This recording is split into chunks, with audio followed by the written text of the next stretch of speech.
పరలోకమందున్న మా తండ్రి, నీ నామము పరిశుద్ధపరచబడునుగాక.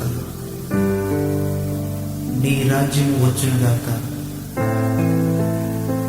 నీ చిత్తము పరలోకమందు నెరవేర్చున్నట్లు భూమి అందును నెరవేరునుగాక.